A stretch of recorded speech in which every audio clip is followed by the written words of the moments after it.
ధరణి మీద అనేక అవాకులు చవాకులు పేలినటువంటి కాంగ్రెస్ ప్రభుత్వం ఈరోజు కొత్తగా భూభారతి అనేటువంటి చట్టాన్ని తెచ్చాం.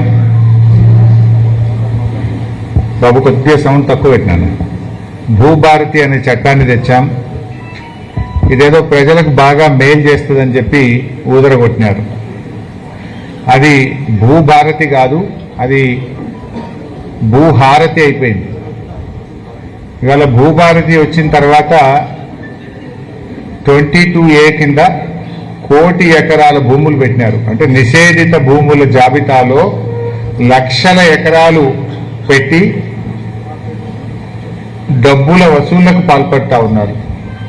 స్వయంగా ఆయన ఒక ఆయన ఉంటాడు, ఏది పేలని బాంబుల శాఖ మంత్రి, తుసు బాంబులు ఉంటాయి, పేలని బాంబుల శాఖ మంత్రి పొంగులేటి, ఆయన నుంచి మొదలుకుంటే మండల స్థాయి వరకు కూడా నిషేధిత భూముల జాబితాలో పెట్టి ఇవాళ ప్రజల ఉసురు పోసుకుంటా ఉన్నారు. ఆనాడు మీరేం చెప్పిండ్రు? నిషేధిత భూములన్నీ తీసేస్తామని చెప్పి ఇవాళ 1 కోటి ఎకరాలు దాటింది నిషేధిత భూముల జాబితా. అది బయట పెట్టండి. హైకోర్టు కూడా చెప్తుంది నిషేధిత భూముల జాబితాను ఆన్లైన్లో పబ్లిక్ డొమైన్లో పెట్టండి అని. నిజాలు ప్రజలకు తెలుస్తాయి కదా, ఏది పెట్టిండ్రు ఏది పెట్టలేదో తెలుస్తుంది కదా. ఎందుకు నిషేధిత భూముల జాబితా ఆన్లైన్లో పెట్టలేరు? ఎందుకు కొత్తగా మీరు భూములు పెట్టుకుంటూ పోతున్నారు? ఇందులో పెద్ద స్కామ్ జరిగింది. త్వరలోనే అన్ని భూముల వివరాలు బయట పెడతాం. కాంగ్రెస్ వచ్చినాక నిషేధిత భూముల జాబితాలో పెట్టడం, వసూళ్లు కాగానే తీసేయడం. రాష్ట్రంలో ఇదో పెద్ద స్కామ్ జరుగుతుంది. విలువైనటువంటి భూములను గుర్తించి నిషేధిత భూముల జాబితాలో పెట్టడం, సెటిల్మెంట్ కాగానే తీసేయడం. పెట్టుడెందుకు, తీసుడెందుకు? దమ్ముంటే కాంగ్రెస్ ప్రభుత్వం వచ్చిన తర్వాత ఎన్ని భూములను నిషేధిత భూముల జాబితాలో పెట్టారు, ఎన్ని తొలగించారో ఒక వైట్ పేపర్ రిలీజ్ చేయాలని చెప్పి ఆ పేలని బాంబుల శాఖ మంత్రి పొంగులేటిని నేను డిమాండ్ చేస్తా ఉన్నా. బయట పెట్టండి. ఇలా మా జనగామ మీడియా మిత్రులను కూడా నేను మనస్ఫూర్తిగా అభినందిస్తా ఉన్నా. ఈ భూభారతి లొసుగులను బయటకు తీసిందే మీరు, ప్రభుత్వం తీయలే. దొంగల్ని గవర్నమెంట్ దొరకబట్టలే, మా జర్నలిస్టులు దొరకబట్టిండ్రు. మా జర్నలిస్టులు అద్భుతంగా ఆ విషయాల్ని బయటకు తీసిండ్రు మీరు. అయితే మీరు తీస్తే తూతూ మంత్రంగా ఆపరేటర్లను అరెస్ట్ చేసి ఈ కేసును ప్రభుత్వం దూరం చేస్తూ ఉంది, అంటే మాయ చేస్తూ ఉంది. అసలు విషయాలు బయటకు రానియడం లేదు. ఈ కేసును నీరు గారుస్తుంది ప్రభుత్వం. అసలు ఈ కేసు వివరాలు ఎందుకు బయట పెట్టలేరు? ఇది 35 మండలాల్లో ఈ స్కామ్ జరిగింది. జనగామ జిల్లా, యాదాద్రి భువనగిరి జిల్లా, మేడ్చల్ జిల్లా 35 మండలాల్లో ఈ స్కామ్ జరిగితే దీని మీద విచారణకు ఒక సిట్ వేయొచ్చు కదా.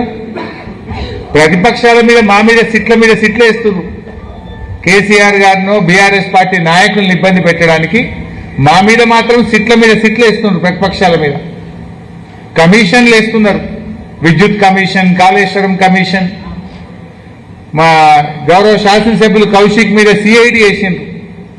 బీఆర్ఎస్ నాయకులను వేధించడానికి సిట్టులు, సిఐడిలు, కమిషన్లు, అక్రమ కేసులు, అరెస్టులు బీఆర్ఎస్ మీద చేస్తారు.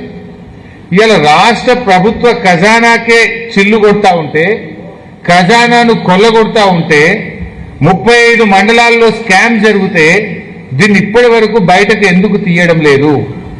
దీని మీద సిఐడి విచారణలో ఒక సిట్తో వేసి దొంగల్ని దొరకబట్టాలనా వద్దా?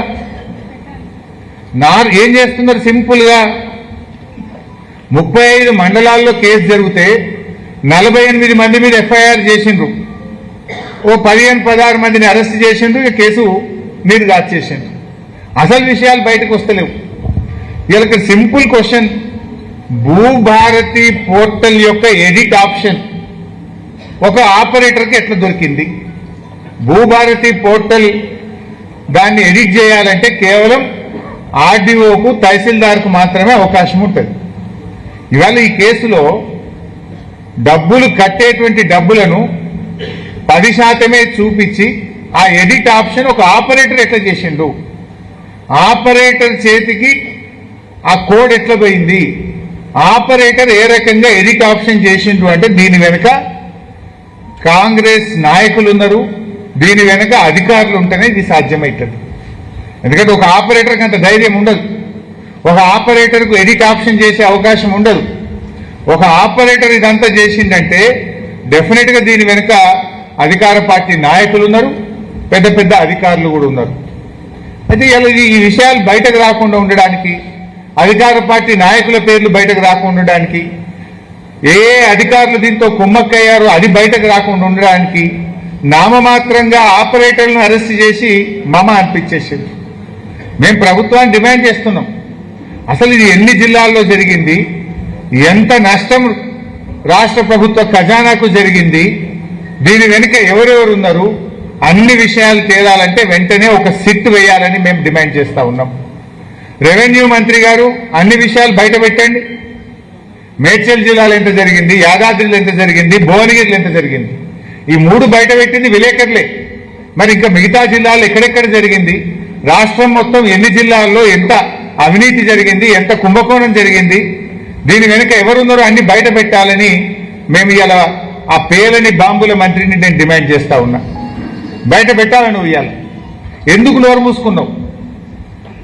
ఆయనకంతా అహంకారం, ఆయన ఒళ్ళంతా శరీరం అంతా అహంకారంతో నిండి ఉంటుంది. మాట్లాడితే అహంకారంతోనే మాట్లాడుతుంటాడు. ఇవాళ ఇంత పెద్ద స్కామ్ నీ శాఖలో జరుగుతుంటే నువ్వు ఎందుకు పెదవిప్తలేవు? ఒక్కసారైనా ముఖ్యమంత్రి గారు రివ్యూ చేసిండా? రాష్ట్ర ప్రభుత్వ ఖజానాకే చిల్లుబడతా ఉంటే, ప్రజల డబ్బును కొంతమంది కొల్లగొడతా ఉంటే దీని మీద ముఖ్యమంత్రి ఈ రోజు వరకు ఎందుకు రివ్యూ చేయలేదని అడుగుతా ఉన్నా. చీటికి మాటికి రివ్యూ చేసి బీఆర్ఎస్ నాయకుల మీద కేసులు పెట్టే రేవంత్ రెడ్డి ఇవాళ రాష్ట్ర ప్రభుత్వ ఖజానాకు కోట్లాది రూపాయల డబ్బు మీ యొక్క లోపభూయిష్టమైనటువంటి భూభారతి వల్ల నష్టం జరిగితే రివ్యూ చేసే బాధ్యత ముఖ్యమంత్రికి లేదా? ఎందుకు రెవెన్యూ మంత్రిని చూస్తే భయపడుతున్నావా? పొంగిలేట్ అంటే నీకు భయమా? కారణమేంటి? పొంగిలేటి బయట పెట్టడా, ముఖ్యమంత్రి రివ్యూ చేయడా? ఇది ప్రజల సొమ్ము కదా. రైతు బంధు ఇయ్యే శాత కాదు నీకు. ఇలా రైతు బంధు ఇయ్యకుండా రైతుల ఉసురు పోసుకుంటా ఉన్నావు నువ్వు. ఇలా ముఖ్యమంత్రి గారు ఏమన్నా అడిగితే డబ్బులు లేవంటాడు. నీకు మాత్రం 100 కోట్ల రూపాయలతో నువ్వు క్యాంప్ ఆఫీస్ కట్టుకోవచ్చు, 100 కోట్లు పెట్టి ఫుట్బాల్ ఆడొచ్చు. నువ్వు నీకు ఫుట్బాల్ ఆడడానికి పైసలు ఉంటాయి, కోట్ల రూపాయలతో క్యాంప్ ఆఫీసులు కట్టుకోవడానికి పైసలు ఉంటాయి, అందాల పోటీలు నిర్వహించడానికి పైసలు ఉంటాయి, లేదు ఫ్యూచర్ సిటీలో 1,00,000 కోట్లు ఖర్చు పెట్టడానికి పైసలుంటాయి, మూసీలో పేదల ఇండ్లు కూలగొట్టి గాంధీ విగ్రహం పేరిట 1,000 కోట్ల రూపాయలు ఖర్చు పెట్టడానికి పైసలుంటాయి. రైతులు అనగానే పైసలు లేవని చెప్పి ఇవాళ మాట్లాడుతూ ఉన్నాడు. రేవంత్ రెడ్డికి బూతుల మీద ప్రేమ ఉన్నది కానీ రైతుల మీద ప్రేమ లేదు. బూతులు మాట్లాడడానికి నీకు నోరు వస్తుంది, రైతుల గురించి మాట్లాడడానికి నోరు రాదు. ఇలా సాదా బైనామా. ఆ రోజు కేసీఆర్ గారు ముఖ్యమంత్రి ఉన్నప్పుడు 6,18,000 మంది రైతులకు ₹1 ఖర్చు లేకుండా సాదా బైనామా చేసి ఇచ్చిండు కేసీఆర్ గారు. 2వ దశ అప్లికేషన్లు తీసుకున్నది బీఆర్ఎస్. ఇంకా ఎవరైనా మిగిలిపోతే వాళ్ళకు కూడా చేస్తామంటే 8,92,000 మంది రైతులు దరఖాస్తు పెట్టారు. ఈ రోజుకు కాంగ్రెస్ ప్రభుత్వం ఒక్కరికి కూడా సాదా బైనామా చేయలే. కేసీఆర్ గారు సాదా బైనామా ఎట్లా అమలు చేసిండ్రు? మోక మీద పోయిండు, భూమి కొన్నది నిజమేనా, పక్కనుండే రైతుల్ని అడిగినరు, ఈయన సాగు చేసుకుంటుండా అని అడిగినరు, అది నిజం ఉంటే ఆర్డర్ పాస్ చేసిండ్రు, వాళ్ళకు పాస్బుక్లు ఇచ్చేసినాం, టైటిల్ డీడ్ ఇచ్చేసినాం. కానీ ఇలా కాంగ్రెస్ వచ్చినాక ఆ రోజేమో ఎలక్షన్ల ముందు ఏం చెప్పిండ్రు? మేము గెలవంగానే ఎల్ఆర్ఎస్ ఫ్రీ, సాదా బైనామా ఫ్రీ, మేము గెలవంగానే ఎస్సీ ఎస్టీల భూములకు పట్టాలు ఇస్తాం. ఇప్పుడు ఏం చేస్తున్నారు? ఎల్ఆర్ఎస్ ఏమో ముక్కు బిండి పేదల దగ్గర డబ్బులు వసూలు చేస్తున్నారు. ఎస్సీ ఎస్టీల భూములకు పట్టాలు ఇస్తామని చెప్పి పట్టాలు ఇస్తలేరు. కానీ ఎస్సీ ఎస్టీల భూములు రేవంత్ రెడ్డి ముఖ్యమంత్రి అయిన తర్వాత 1,00,000 ఎకరాల ఎస్సీ ఎస్టీ భూములను ఇవాళ ప్రభుత్వం స్వాధీనం చేసుకున్నది. 1,00,000 ఎకరాలు తీసుకున్నారు. ఇందిరమ్మ రాజ్యం అంటే ఎస్సీ ఎస్టీలకు భూములు పంచుడా, ఎస్సీ ఎస్టీల భూములు గుంజుకునుడా? రేవంత్ రెడ్డి ముఖ్యమంత్రి అయినాక హైదరాబాద్, రంగారెడ్డి, సంగారెడ్డి, మేడ్చల్, హైదరాబాద్ పరిసర ప్రాంతాల్లో 1,00,000 ఎకరాల ఎస్సీ ఎస్టీ భూములను ఇవాళ స్వాధీనం చేసుకున్నారు. ఎలక్షన్ల ముందేమో పట్టాలు ఇస్తామన్నారు, గెలిచి గద్దెనెక్కినాకనేమో భూములు లాక్కుంటున్నారు మీరు. అట్లనే సాదా బైనామా తప్పకుండా చేస్తామన్నారు. 8,92,000 మంది కేసీఆర్ గారి హయాంలో అప్లికేషన్ పెట్టుకున్నారు సెకండ్ ఫేజ్ లో. ఇవాళ వీళ్ళు వచ్చినాక ఏం చేసిండ్రు, అమ్మినోళ్ళు అఫిడవిట్ ఇవ్వాలన్నట. అమ్మినోళ్ళు అఫిడవిట్ ఇచ్చినాక నీ దగ్గరికి ఎందుకు వస్తారు? సాదా బైనామా గవర్నమెంట్ ఏం చేస్తుంది? అమ్మినోడు ఇస్తలేడు కనుకనే, అది అమలైతలేదు కనుకనే, పాస్బుక్ టైటిల్ డీడ్ లేకపోతే ఎరువులు వస్తలేవు, రైతు బంధు వస్తలేదు కనుకనే, అది అమలైతే మాకింత ఎరువులు దొరుకుతాయి, పాస్బుక్ టైటిల్ డీడ్ వస్తే మాకింత రైతు బంధు పడుతుందని కదా. ఆనాడు బీఆర్ఎస్ హయాంలో కోర్టు కేసు వల్ల సెకండ్ ఫేజ్ మేము చేయలేదు. నువ్వు వచ్చినాక కోర్టు కేసు పోయింది. కానీ నువ్వేం చేసినావు? నోటితో నవ్వి నొసటితో వెక్కిరించినట్టు సాదా బైనామా అమలు చేయమంటే గతంలో బీఆర్ఎస్ హయాంలో లేనటువంటి కొత్త నిబంధన, బాండ్ పేపర్ మీద అమ్మిన ఆయన అఫిడవిట్ ఇవ్వాలి. నేను అడుగుతున్నా, 8,92,000 మంది రైతులు దరఖాస్తు పెడితే ఒక్కలన్నా అఫిడవిట్ ఇచ్చిండ్రా? ఒక్క రైతు కన్నా నువ్వు పాస్బుక్ ఇచ్చినావా? మోసం చేసినావు నువ్వు రైతుల్ని. ఆ రోజు మేము ఇచ్చినాం.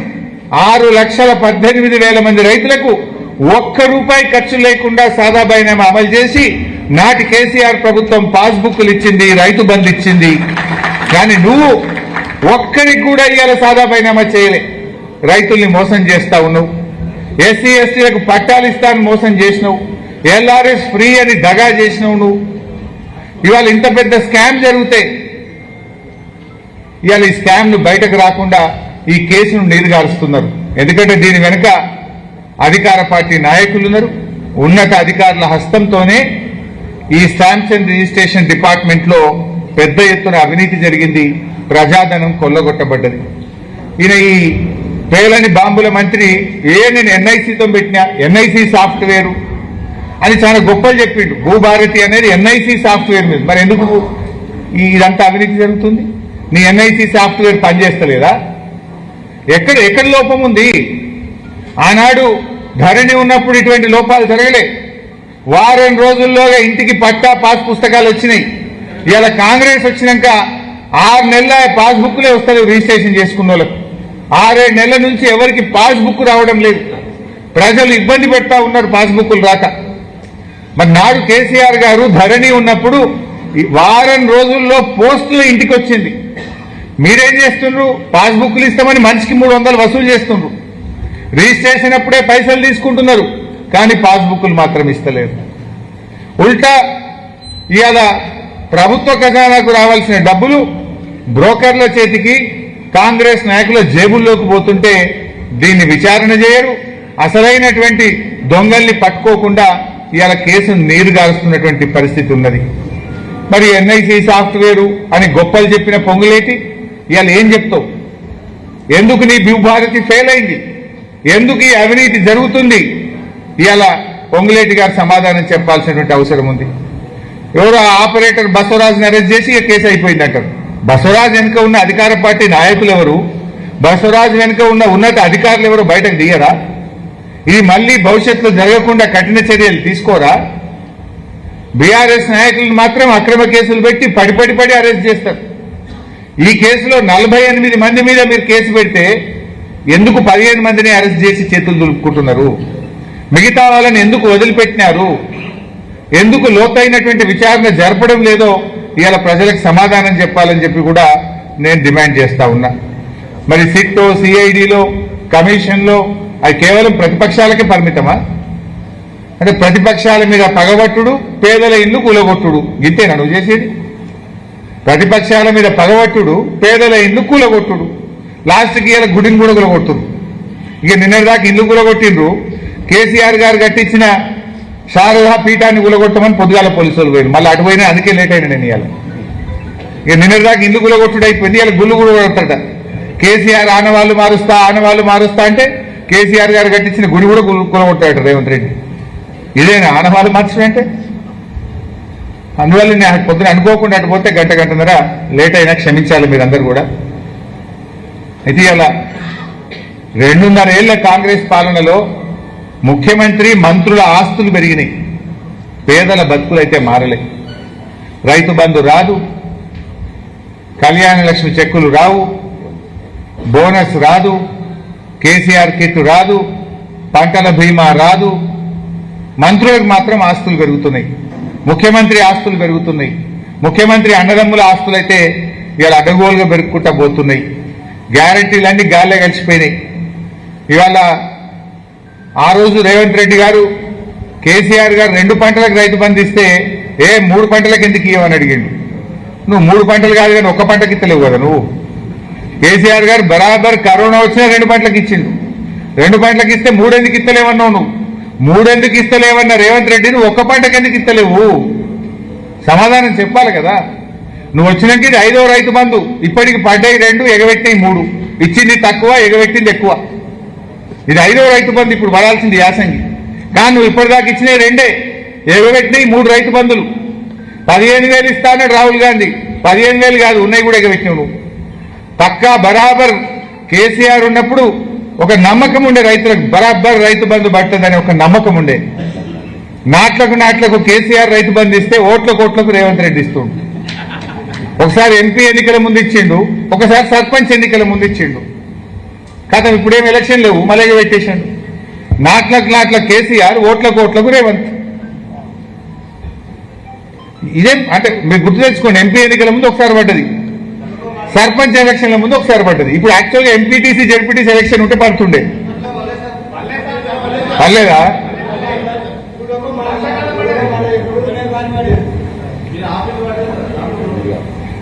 ఇవాళ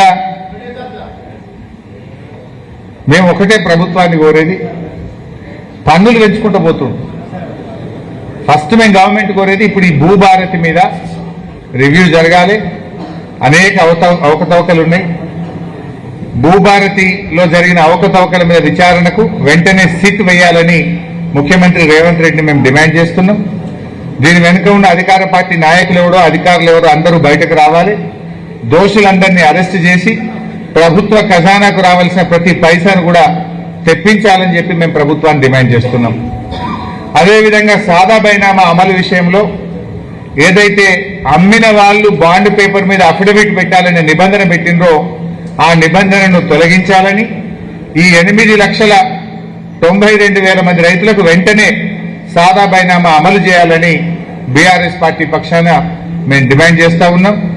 మరి అదేవిధంగా రైతులకు తక్షణమే రైతు బంధు నిధులను విడుదల చేయాలని చెప్పి కూడా బీఆర్ఎస్ పార్టీ పక్షాన డిమాండ్ చేస్తా ఉన్నాం. ఇవాళ ఈ ప్రభుత్వం వచ్చిన తర్వాత నాగార్జున సాగర్, శ్రీశైలం 2 ప్రాజెక్టులలో అతి తక్కువ నీటి వినియోగం చేస్తా ఉంది రాష్ట్రం.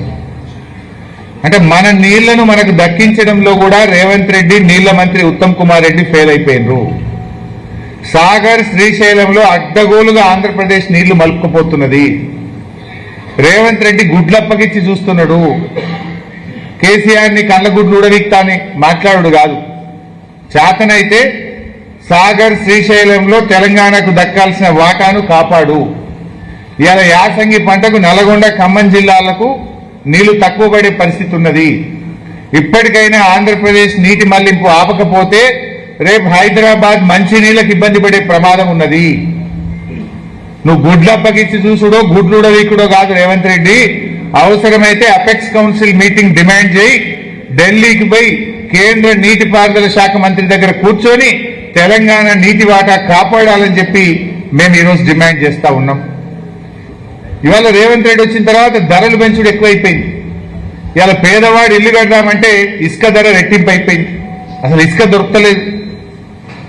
2 వీలర్లు, మోటార్ సైకిల్ రైతు మోటార్ సైకిల్ కొనుక్కుంటే ఇప్పుడు 10,000 ఫీజు పెంచిండు. మోటార్ సైకిళ్ల మీద 10,000 ట్యాక్స్ పెంచిండు రేవంత్ రెడ్డి. ఆటోల మీద, మోటార్ సైకిళ్ల మీద, గూడ్స్ బండ్ల మీద పన్నులు పెంచి ఇవాళ పేదలు, రైతులు, విద్యార్థులు, యువకులను ఇబ్బంది పెడుతున్నటువంటి పరిస్థితి. ఆర్టీసీ బస్ ఛార్జీలు డబుల్ చేసిండు. మగవాళ్ళకు, ఆడోళ్ళకు ఫ్రీ అన్నాడు, మగవాళ్ళకి డబుల్ టికెట్ కొడుతుండు. ఆర్టీసీ బస్ ఛార్జీలు పెంచినవు, ఇసుక ధర పెంచినవు, మోటార్ సైకిళ్ల మీద ట్యాక్స్ పెంచినవు, మద్యం ధరలు పెంచినవు. ధరలు పెంచుడే తప్ప పేదలకు ఇచ్చు లేదు. ధరలు పెంచుడు, కమిషన్లు దంచుడు, పేదోళ్ళకి ఎగ్గొట్టుడు. అన్ని పథకాలు ఆగం పెట్టిండు ఒకటొకటి. ఇందిరమ్మ ఆత్మీయ భరోసా అన్నావు, బడ్జెట్లో పెట్టిండు బట్టి గారు, కాంగ్రెస్ వాళ్ళంతా బలలు కొట్టిర్రు. ఒక్కరికైనా పడ్డదా ఇందిరమ్మ ఆత్మీయ భరోసా? వ్యవసాయ కూలీలకు సంవత్సరానికి 12,000 ఇస్తామన్నారు. ఎందుకు బంద్ అయింది ఇందిరమ్మ ఆత్మీయ భరోసా? ఎందుకు అటకెక్కింది? రాజీవ్ యువ వికాసం ఎందుకు అటకెక్కింది? 2.5 ఏళ్లైనా ఒక్క యువకుడి కన్నా ఉద్యోగాలు ఇచ్చింది లేదు. రాజీవ్ యువ వికాసం కింద సాయం చేసింది లేదు. మాటల్లోనే రాజీవ్ యువ వికాసం, మాటల్లోనే ఇందిరమ్మ ఆత్మీయ భరోసా, మాటల్లోనే రైతు బంధు, చేతలకు వచ్చే వరకు మొండి చేయి అయిపోయింది. హస్తం గుర్తు కాస్త మొండి చేయి అయిపోయింది. సో వెంటనే ఇవి అమలు చేయాలని చెప్పి కూడా డిమాండ్ చేస్తూ, తెలంగాణ నీటి హక్కులను కాపాడాలని కూడా డిమాండ్ చేస్తూ, ముఖ్యంగా ఈ రెవెన్యూలో జరిగినటువంటి కుంభకోణంలో సిట్టు వేసి మొత్తం పూర్వాపరాలు బయటకు తీయాలని, దీని మీద ప్రభుత్వం ఒక శ్వేతపత్రాన్ని విడుదల చేయాలని చెప్పి కూడా డిమాండ్ చేస్తున్నాం. దీన్ని ఇంతటితో వదలం. రేపటి అసెంబ్లీ సమావేశాల్లో కూడా ఈ అంశం మీద గట్టిగా లేవనెత్తుతాం. తప్పు మీది రైతులకు నోటీసులు ఇస్తున్నారు. రైతులకు ఎట్లా నోటీసులు ఇస్తారు? ఈ నోటీసులన్నీ వాపసు తీసుకోవాలని. ఎందుకంటే రైతు డబ్బు కట్టిండు కనుకనే రిజిస్ట్రేషన్ చేసిండ్రు. మీ తప్పు మీదైతే శాపం రైతులకు ఎందుకు? పాపం మీది, శాపం రైతులక? ఈ నోటీసులు, రైతులకు ఇచ్చిన నోటీసులను ఉపసంహరించుకోవాలని, తక్షణమే రైతులకు పూర్తి హక్కులు కల్పించాలని, ఎవరైతే డబ్బులు తిన్నాడో వాళ్ళ దగ్గర కక్కించి అది ప్రభుత్వ ఖజానాకు జమ చేయాలని చెప్పి డిమాండ్ చేస్తున్నాం.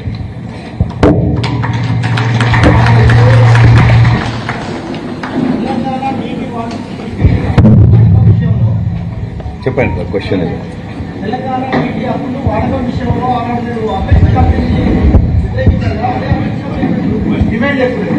అపెక్స్ కమిటీలో రేజ్ చేసి అడిగినాం, మేము హక్కులు కాపాడినాం.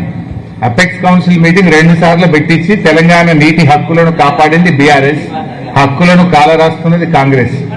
కృష్ణా నదీ జలాలలో బీఆర్ఎస్ ఉన్న 10 ఏళ్లలో మన వాటా కంటే ఎక్కువ మేము వాడినాం. కాంగ్రెస్ ప్రభుత్వం గత 12 ఏళ్ల నీటి వినియోగం చూస్తే ever lowest utilisation in Krishna river. దీని మీద అసెంబ్లీలో చర్చ పెట్టండి, ఆధారాలతో సహా నేను చూపించడానికి సిద్ధం. బీఆర్ఎస్ హయాం కంటే కాంగ్రెస్ హయాంలో కృష్ణా నదీ జలాల వినియోగంలో తెలంగాణకు అన్యాయం జరిగింది. తెలంగాణ నీటి వాటాను దక్కించుకోవడంలో, వాడుకోవడంలో ఈనాటి